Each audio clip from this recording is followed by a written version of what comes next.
My question is an advice. I think people like maybe scared about working in places like that also because they need to compromise their persona and their personality, and they wanna like, I'm not comfortable wearing that uniform. I'm not comfortable going towards all these rules for so many hours because I think I'm gonna just personally change my how I am. So what's your advice? I personally worked in every single position from A3D host, buster, captain, manager, assistant general manager, and I saw myself changing so much. Growing, changing, making a lot of mistakes because every single position was suiting a different kind of like level of guest experience and interaction with your coworkers. And also what you're wearing change how you feel. So Can I feel this first? what is your Yeah. what is your advice about like how to be able to be yourself and be happy to go to work because you're still you, but you can also be the person that the company is looking for and giving the great customer service that the company is looking for, keeping yourself. I think I'm going to speak specifically for BBHG because one reason I'm with this company is, you know, and now in my new position, I change clothes a lot depending on the restaurant, but what I love is I haven't had to change my persona. We're not robots, and we don't expect people to be robots. We do expect people to follow rules. In any house you're in, if that doesn't happen, that house is not going to be successful. But the great thing about our company, and Joe and Mario are big personalities, and they let us be that. They let us not be big personalities, but they let us be who we are. I'm fun. I'm from Texas. I'm the only person that gets to say y'all here. But I adapt to my guests, and that's I think the beauty. My mom calls me a chameleon, and that can be taken in a bad way or a good way. And for me, I take it in a good way in the fact that I adapt to the situation around me. My job is to make sure the guests are happy.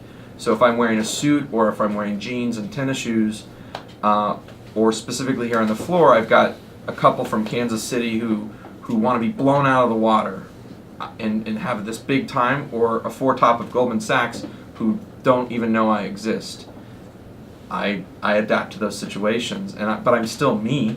I will always be me, and that's what's great about our restaurant, because that we expect you to be you. But following the rules is I think the most important thing set out by the house, and you know we don't ask people to change their mentality, but we do ask them to follow basic rules of service.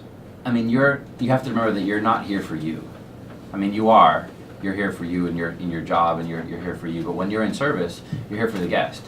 And so we have rules and policies and dress codes and all that kind of stuff in order to deal with chaos.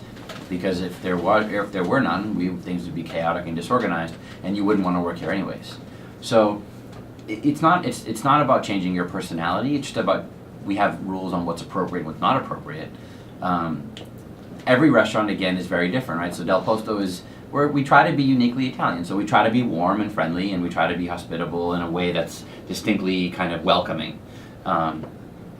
If that sounds good to you, then maybe this is a good house. If that's not good for you, if you want to be in a place that's, you know, super sharp, almost like militaristic precision on everything, then you need to find a different restaurant. Because it's not that we're not sharp, but we want our guests to remember the captains. We want them to remember the sommeliers.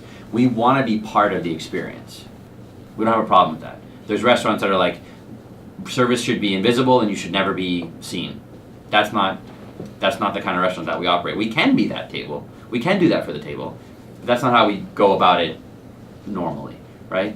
I think what you have to think about is, where are you trying to get to? As you're working through different restaurants and different positions, why? Right? So are you trying to open your own place? Is that coming in your path for you, think? And do you think that that's your next step? Second step. Your second step. So it's just a matter of making sure you've seen what you think you need to see. You know,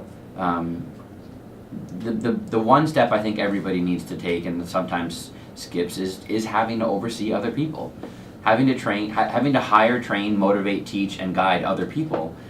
as you become an owner is a big part of it, because at the beginning you're going to be there, but then you're going to have to do that for your managers who are going to help do that for your next round of employees.